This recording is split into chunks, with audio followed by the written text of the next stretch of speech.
పెళ్లి చేసుకోవడానికి ముందు ఒక అమ్మాయికి, అబ్బాయికి ఏం తెలియాలి అన్నదాన్ని నేను చాలా క్యాజువల్‌గా చెప్పే ప్రయత్నం చేస్తాను.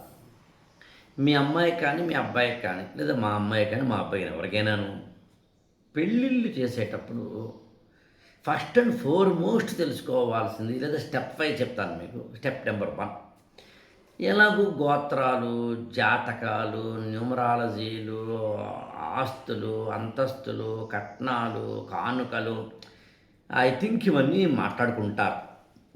అవన్నీ ఖచ్చితంగా మాట్లాడతారు. మీ అబ్బాయి, మా అమ్మాయి అండి ఇది. ఇంత బంగారం పెడతామండి. ఇది పలానా జ్యువెలరీ షాప్‌లో కొంటామండి. ఏదో ఊటీకో, కొడైకెనాల్‌కి వెళ్ళి షాపింగ్ చేద్దామండి. ఇలా మనము ఒక ఏమంటామంటే ఒక డిస్కషన్ జరుగుతుంది. ఒక ప్రోగ్రామ్ జరుగుతుంది. ఇది స్టెప్ నెంబర్ 1 అనుకోండి. ఈ స్టెప్ నెంబర్ 1 దగ్గర చాలామంది అయిపోతారు. ఇప్పుడు స్టెప్ నెంబర్ 2 ఏంటి చెప్తాను మీకు. ఈ పెళ్ళివారు, ఆ పెళ్ళివారు అంటే ఆడపెళ్ళివారు, మగ పెళ్ళివారు వాళ్ళలో కాస్త బుద్ధి జ్ఞానము ఎవరైనా ఉన్నవాళ్ళు ఉంటే అంటే బుర్ర ఉన్నవాళ్ళు ఉంటే వాళ్ళు ఒకళ్ళు ఇనిషియేషన్ తీసుకుని ముఖ్యంగా అబ్బాయి తల్లిదండ్రులని, అమ్మాయి తల్లిదండ్రులని, అబ్బాయి యొక్క ఫ్యామిలీ మెంబర్స్ అందరినీ, అమ్మాయి యొక్క ఫ్యామిలీ మెంబర్స్ అందరినీ అంటే అన్నయ్య ఉంటే అన్నయ్య, తమ్ముడు ఉంటే తమ్ముడు, అక్క ఉంటే అక్క, చెల్లి ఉంటే చెల్లి, వాళ్ళకి పెళ్ళిళ్ళు అయితే వాళ్ళు ఒకసారి కూర్చోవాలి అందరూ. ఎక్కడో ఒకడు హోటల్లోనో అక్కడో కాకుండా కొంచెం సీరియస్గా కూర్చోవాలి. ఒకళ్ళ ఇంట్లో కూర్చోవాలి. అప్పుడు ఇంకెవరు ఉండకూడదు. అప్పుడు సెల్ ఫోన్ కూడా ఆఫ్ చేసేయాలి. ఐఏఎస్ ప్రిపేర్ అవుతుంది అంతగా. వీళ్ళు మాట్లాడుకోవాలి. మా ఆచారాలేంటి, మీ ఆచారాలేంటి, మా అలవాట్లేంటి, మీ అలవాట్లేంటి, వీలైతే మా అబ్బాయి నెగిటివ్లు ఇవి, మా అమ్మాయి నెగిటివ్లు ఇవి అని చెప్పుకోవాలి. ఏమంటే ఇవన్నీ అవుతాయా లేదా ఆదర్శాలా నేను మాట్లాడలేదు. ఎప్పుడు ఈ వీడియోలు చేస్తుంటే ఏమవుతుందంటే ఇంత అవుతుందా, ఎంత సీన్ ఉందా, ఎందుకంత నెగిటివిటీలో ఉంటారండి.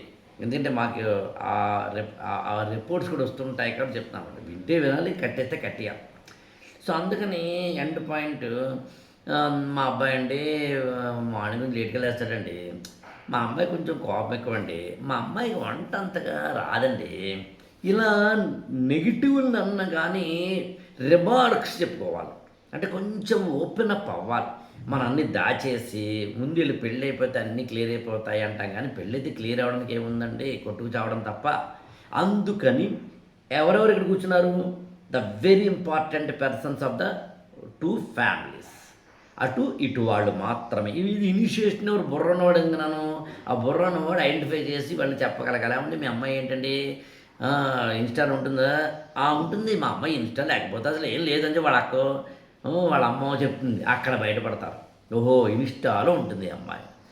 మా మా మీ అబ్బాయి ఏంటి అప్పుడప్పుడు ఏంటి సోషల్గా అప్పుడప్పుడు పార్టీకి వెళ్తుంటాడా అంటే వెళ్ళండి వెళ్ళండి అంటూ నెమ్మదిగా బయటపడతారు. వెళ్తాడండి అప్పుడప్పుడు కొద్దిగా వేసుకుంటాడండి ఇలా. సో అందుకని బుర్రన్నాడు అనే పదం వాడా. బుర్రన్నదో ఎవరొకరు ఈ మొత్తం 2 ఫ్యామిలీస్లో ఇది సరిపోదు. ఆ తర్వాత అమ్మాయి అబ్బాయి కూర్చోవాలి. ఒంటరిగా ఎవరు లేనప్పుడు కాఫీ డేలో కలవచ్చు, లేకపోతే ఇంట్లో కలవచ్చు. అంటే ఇంట్లో కన్నా కాఫీ డే లాంటి వాటిలో కలవాలి. కలిసినప్పుడు ఇందాక కూడా అంతే. ఇందాక నా ఫ్యామిలీస్ కలిసినప్పుడు జీడిపప్పు ఉప్మా తింటారా, కాఫీలో కొంచెం డికాషన్ వేసుకుంటారా, ఈ వాటి మీద డిస్కషన్ తగ్గించి ఈ వీటి మీద పెంచాలి. కట్న కానుకలు వాటి మీద కాకుండా ఒక్క మాటలో చెప్పాలి అంటే మనము ఇలాగా ఒక డిస్కషన్ ఫోరంని క్రియేట్ చేసుకోవాలి. ఇప్పుడు అమ్మాయి అబ్బాయి కూర్చున్నారు. అమ్మాయి అబ్బాయి కూర్చున్నప్పుడు వాళ్ళు మాట్లాడుకోవాల్సుకొని ఉంటాయి. అందులో నాకు తెలిసి 3 పాయింట్లు ఉంటాయి. ఒకటి, what are your thoughts after marriage. పెళ్ళయ్యాక నువ్వేం అనుకుంటున్నావురా, అంటే జీవిత భాగస్వామిని ఏం ఎక్స్పెక్ట్ చేస్తున్నావు. నాకు పొద్దున్న లేచి వెంటనే కాఫీ కావాలంటావా, అలాంటి వాటితో మొదలుకొని ఎక్కువ సినిమాలు చూద్దామంటావా, అలాంటి వాటితో మొదలుకొని అన్నిటికన్నా ఇంపార్టెంట్ అసలు పిల్లల్ని ఎప్పుడు కనాలనుకుంటున్నావు, వెంటనేనా, పెళ్ళైన వెంటనేనా, కొంచెం లేట్గానా, ఇలా మాట్లాడుకోవాలి. 2 అది కొంచెం మామూలుగా చెప్పాలంటే after marriage what are the thoughts we're having, ఒక డ్రీమ్స్ ఉంటాయి ఏంటన్నది. 2ది ఫినాన్షియల్స్. నువ్వు ఎంత డబ్బు సంపాదిస్తున్నావు, నేను ఎంత డబ్బు సంపాదిస్తున్నాను, ఎంత శాలరీ నీది, ఎంత శాలరీ నాది, ఇంకా ఎంత శాలరీ సంపాదించాలనుకుంటున్నావు, బిజినెస్ చేయాలనుకుంటున్నావా, ఇప్పుడు బిజినెస్ చేస్తున్నావా, నెక్స్ట్ బిజినెస్ చేస్తావా, పాలిటిక్స్లోకి ఏదైనా వెళ్ళాలనుకుంటున్నావా, అసలు ఏంటి ఓవరాల్గా. 3వది హెల్త్. అంటే హెల్త్ అనేది రహస్యాలు ఉండడం వాటి గురించి కాదు. అంటే చిన్న చిన్నవి. అంటే జిమ్‌కి వెళ్తావా? పొద్దున్నే జీడిపప్పు తింటావా? బాదం పప్పు తింటావా? వాకింగ్ చేస్తావా? లేకపోతే కొంచెం ఒబేస్‌గా ఉంటే ఎందుకు ఒబేస్‌గా ఉన్నావు? వెయిట్ ఏం తగ్గి అంటే ఇవన్నీ హార్ష్‌గా అవతల వాళ్ళ హర్ట్ చేస్తూ అని కాదు. ఉన్నంతలో నువ్వు ఎలా ఉండాలనుకుంటున్నావు? నీ ఆరోగ్యాన్ని ఎలా కాపాడాలనుకుంటున్నావు? ఇవన్నీ మాట్లాడుకోవాలి. ఇవన్నీ కాకుండా ఏం మాట్లాడతారో చెప్పి ముగిస్తాను. కళ్యాణ మండపం ఎక్కడ బుక్ చేసుకోవాలి? డ్రోన్ కెమెరాలు ఎన్నుండాలి? ఎంతమందిని పిలవాలి? పెళ్లి కార్డ్‌ని ఎంత బాగా ఏమంటదని చేయాలి? పెళ్లి కార్డ్‌లో మళ్ళీ యాక్చువల్‌గా కాస్ట్‌లీ పెళ్లి కార్డ్‌లు ఎక్కడ దొరుకుతాయి? పెళ్లి కార్డులతో పాటు వచ్చిన వాడికి ఏమేమి గిఫ్ట్‌లు ఇవ్వాలి? అన్నంలో ఎన్ని పెట్టాలి? 16 కూరలు పెట్టాలా? 36 సాంబార్లు పెట్టాలా?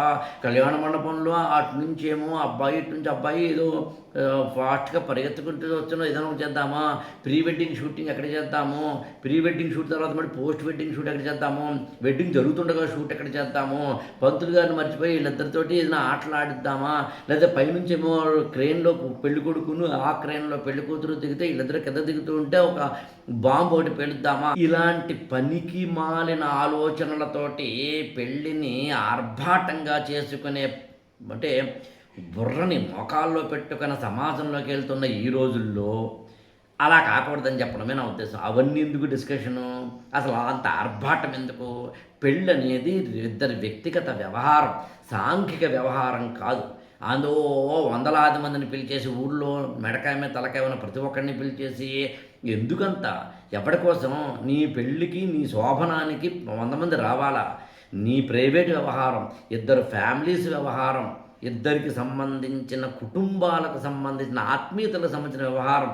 ఎన్నాళ్ళు ఇలా బతుకుతాం, ఎన్నేళ్ళు ఇలా బతుకుతాం? నేను సాధారణంగా నా వీడియోలు షేర్ చేయమని అడగను. ఇది కాస్త షేర్ చేయండి, నలుగురికి తెలుస్తుంది. ఈ ఛానల్ని లైక్ చేయండి, షేర్ చేయండి, సబ్స్క్రైబ్ చేసుకోండి.